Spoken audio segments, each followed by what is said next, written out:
রাষ্ট্রপতিকে অভিশংসন করতে হবে।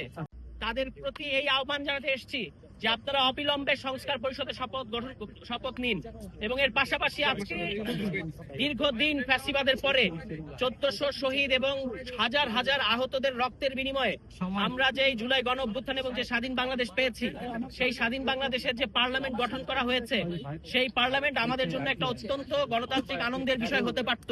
কিন্তু আমরা দেখতে পেয়েছি যে এখানে পতিত স্বৈরাচার ফ্যাসিবাদী আওয়ামী লীগের অবৈধ রাষ্ট্রপতি, যিনি একজন প্রমাণিত দুর্নীতিবাজ এবং যিনি একজন দ্বৈত নাগরিক, এবং এর মধ্য দিয়ে তিনি ইতিমধ্যেই সংবিধান লঙ্ঘন করেছেন, শপথ ভঙ্গ করেছেন, সেই রাষ্ট্রপতিকে দিয়ে আজকে বাংলাদেশের পবিত্র জাতীয় সংসদে উদ্বোধনী ভাষণ দেওয়া হচ্ছে।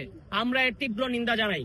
আমরা মনে করি আজকের এই যে অবৈধ রাষ্ট্রপতি, যিনি শেখ হাসিনাকে পা ধরে সালাম করতে চেয়েছিলেন, যিনি একসময় ছিলেন জয় বাংলার রাষ্ট্রপতি, আজকে তিনি হয়ে গেছেন বাংলাদেশ জিন্দাবাদের রাষ্ট্রপতি, এবং তারকে উদ্বোধনী ভাষণ দেওয়ানোর মধ্য দিয়ে এই পার্লামেন্টকে এবং এই ত্রয়োদশ সংসদ নির্বাচনকে, জুলাই গণ অভ্যুত্থানকে, গণভোটকে কলঙ্কিত করা হয়েছে। এবং আমাদের দ্বিতীয় দাবি হচ্ছে অবিলম্বে, এতদিন আপনারা বলেছেন যে সাংবিধানিক পদ্ধতি পাওয়া যাচ্ছে না, এই কারণে আপনারা রাষ্ট্রপতিকে অপসারণ করতে পারছেন না। আজকে প্রথম অধিবেশনে বসেছে, এই প্রথম অধিবেশনের প্রথমেই আপনারা এই রাষ্ট্রপতিকে অভিশংসনের প্রস্তাব নিয়ে আসেন, এটা আমাদের থাকবে। সুতরাং আমাদের দাবি, সংস্কার পরিষদের শপথ নিতে হবে, রাষ্ট্রপতিকে অভিশংসন করতে হবে এবং জুলাই গণহত্যার বিচার করতে হবে।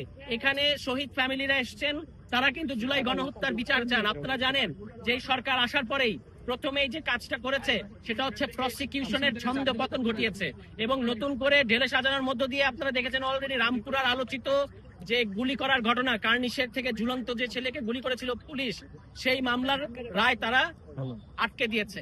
এবং এর মধ্য দিয়ে এই সরকারের আদৌ বিচার করার কোন ইচ্ছা কিংবা রাজনৈতিক ইচ্ছা আছে কিনা সে ব্যাপারে আমাদের মধ্যে প্রশ্ন তৈরি হয়েছে। ফলে আমরা নাগরিক হিসেবে, রাজনৈতিক কর্মী হিসেবে, শহীদ পরিবার হিসেবে, আহত হিসেবে আজকে এখানে এসে এই 3 দফা দাবি জানাচ্ছি। সংবিধান সংস্কার পরিষদের শপথ অবিলম্বে নিতে হবে, রাষ্ট্রপতিকে অভিশংসন করতে হবে এবং জুলাই গণ অভ্যুত্থানের বিচার করতে হবে।